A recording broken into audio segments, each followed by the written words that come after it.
Nice.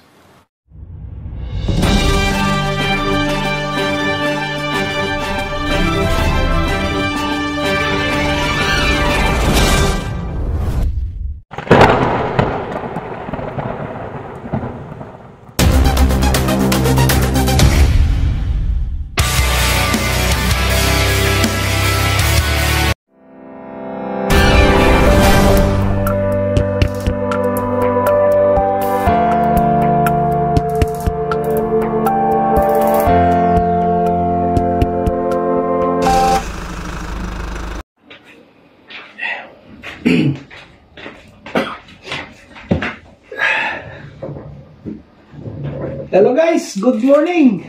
Welcome back again sa channel natin sa JMC TV. So today is Wednesday, June 12, araw ng ano ngayon, walang pasok sa iba dahil nga holiday. So dito sa JMC ay may pasok kami dahil nga may mga schedule kami na dapat na makumpleto namin today, ma-deliver sa Lazada at saka sa Shopee.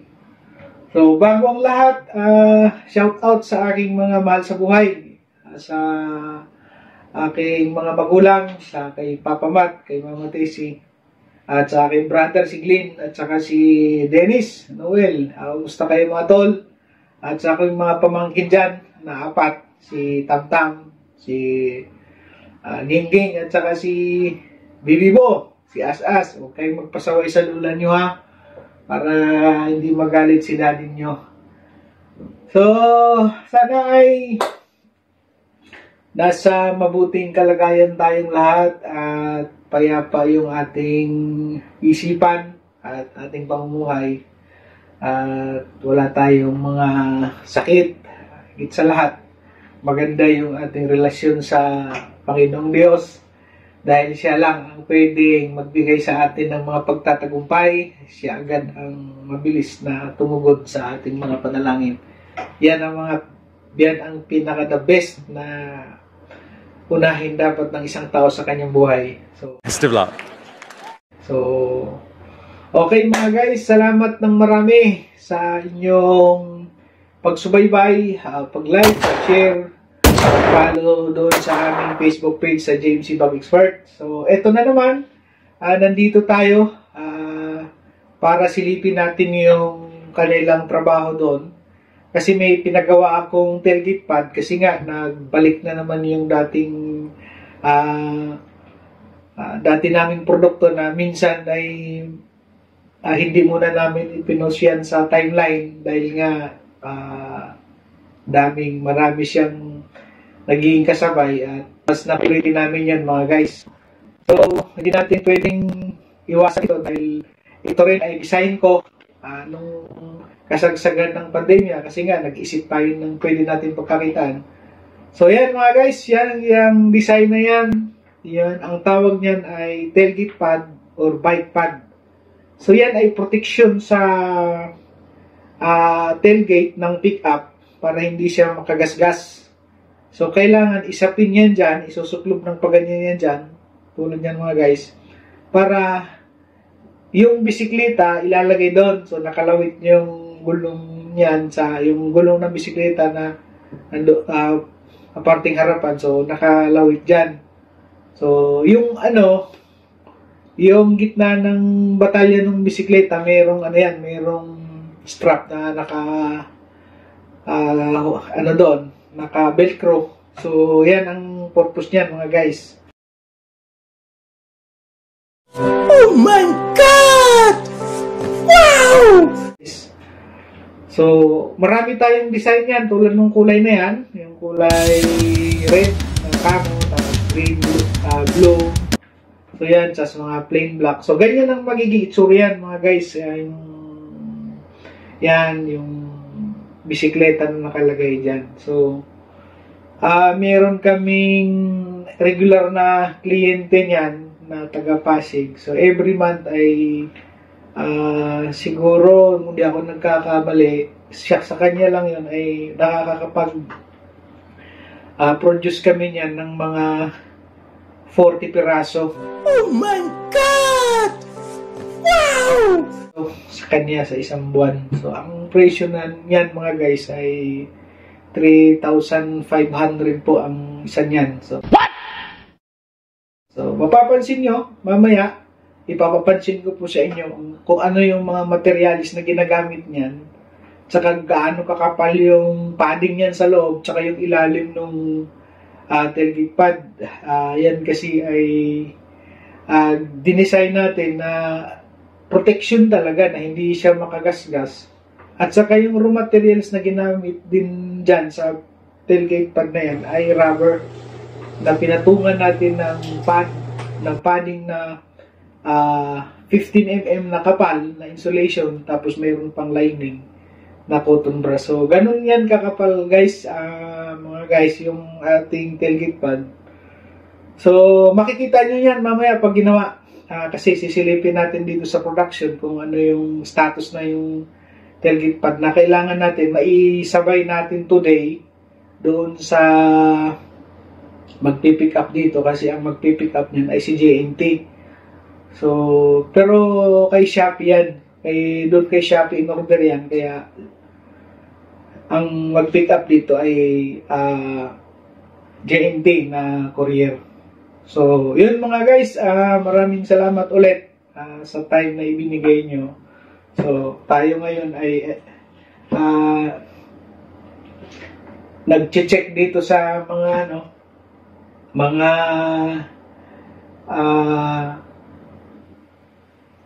style nung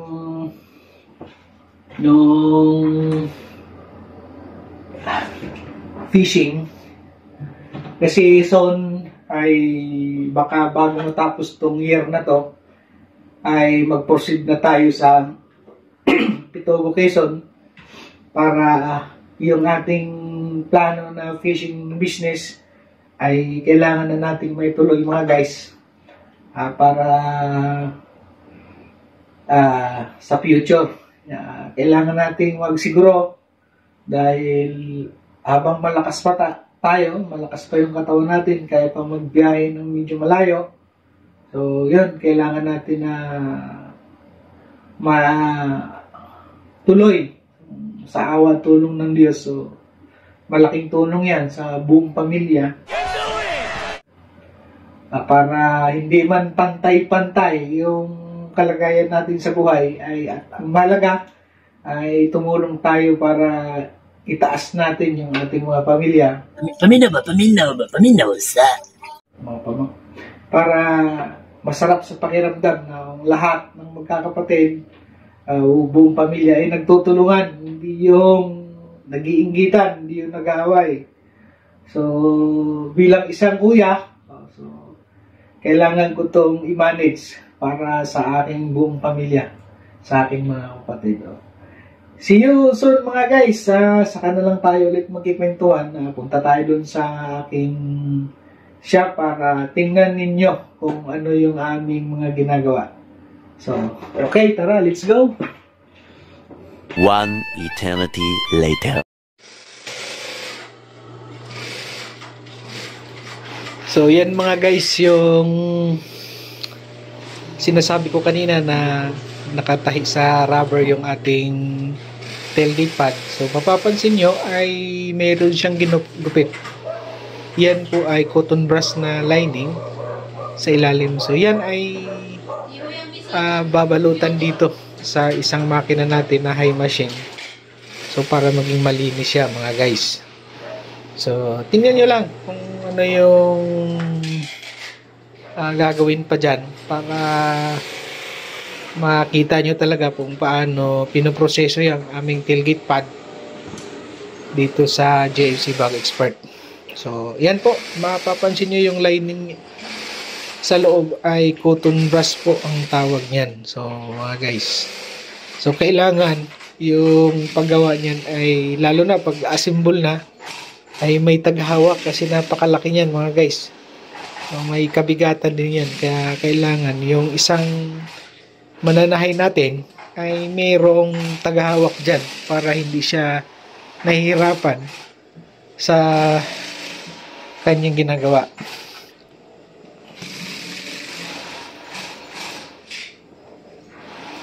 So ganun po yan mga guys,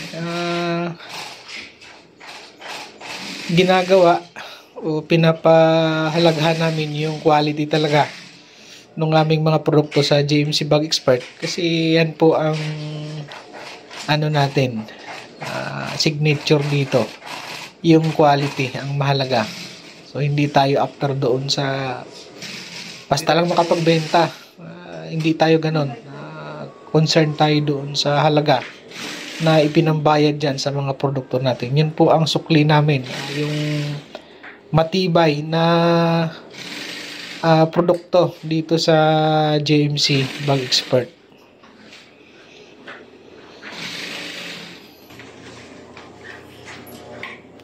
So, dyan mga guys, mapapansin nyo, binubutasan na naman ulit yung gilid kasi nasarado yan kanina. Importante kasi yan na doon sa flatbed ng makina, nakasarado yan kasi para hindi gumalaw yung lining. So, ngayon ay binubutasan yan para dyan ipapasok yung insulation na pad o padding yan na ilalagay natin na 15mm yung kapal dyan para protection talaga doon sa tailgate ng pickup na paglalagyan yan, na hindi damage o hindi makapagbigay ng mga dent. So ayan yung insulation mga guys, ayan ay nakat na. So ipapasok yan dyan. So mapapansin nyo makapal po yan. Ayan po. Ayan. So front and back meron talaga yan na nakalagay. Maski yung pinaka-top nyan meron din. So, buong tailgate pad, bukod sa may rubber yan na naka-design na, nilagyan pa natin ng insulation. So mapapansin po ninyo, napaka-secured nung tailgate na hindi siya magkaroon ng dent mga guys, o hindi magkaroon ng mga scratch doon sa bisikleta na ikakarga dyan sa likod. So ang maximum po na bisikleta na mailagay niyan sa likod ng tailgate is 6 po yan ang velcro niya na nakalagay. Kulang pa. Hindi pa nasagad oh.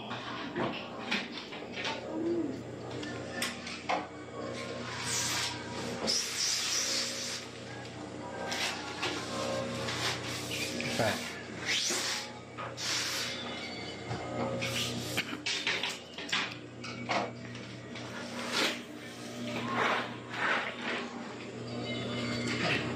So ngayon mga guys, ang gagawin dyan ay ibabinding na yung ano yan, yung mga gilid ng tailgate pad. Pagkatapos po mailak yung lining natin na cotton brush sa gilid para maging maayos lahat yung dadaanan ng makina, na hindi sasabit-sabit yung mga tira na tela. So kailangan yan ay nakabesting lahat mga guys. So, kunting tiyaga lang, matatapos din nito. So saglit lang yan dahil yan na yung mga final process ng paggawa natin ng tailgate pad. So yan, mapapansin nyo, kanina tinastas yan sa gilid para doon daan yung insulation. Ngayon isinarado ulit mga guys para sigurado tayo na walang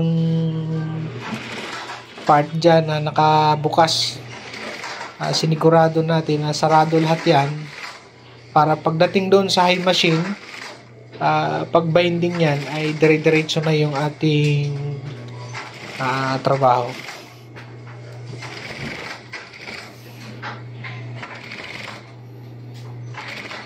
So ayan po mga guys, nagsiguro lang talaga yung aking mananahi kasi yan sila ay mga veterano na yan na gumagawa dito sa amin ng produkto namin, yung mag-asawa na yan, si Fernan at saka si Dolores.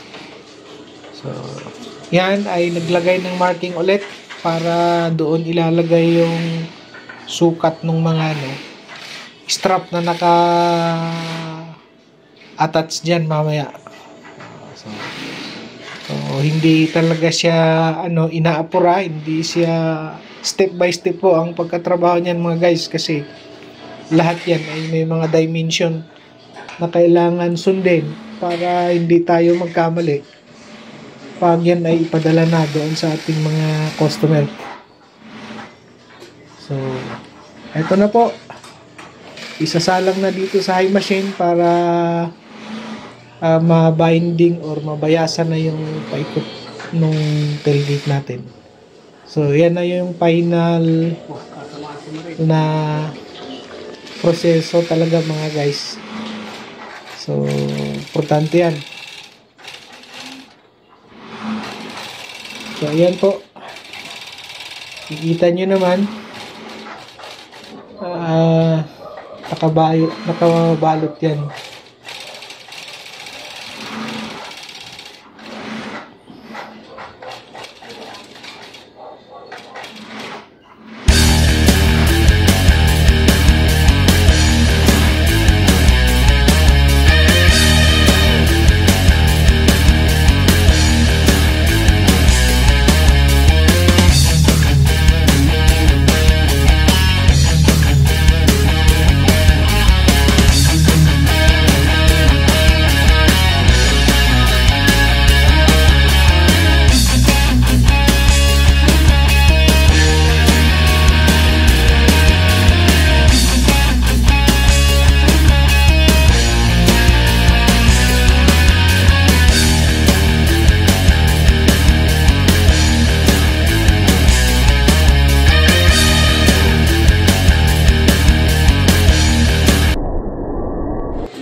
So, ayan na mga guys, tapos na siya.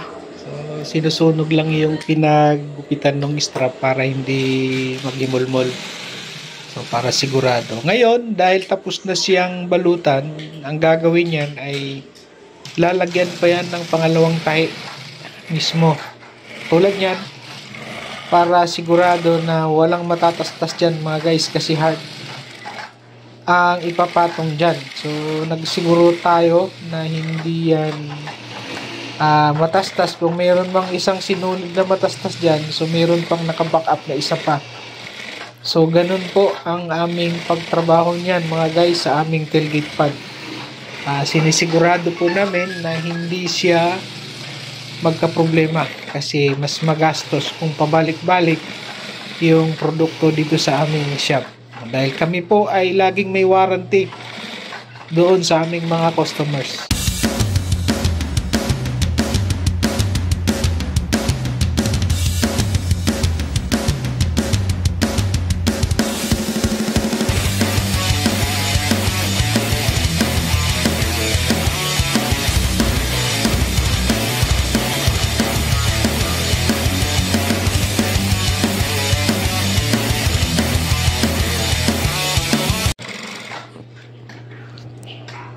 So, ayan na mga guys, tapos na yung ating tailgate pad.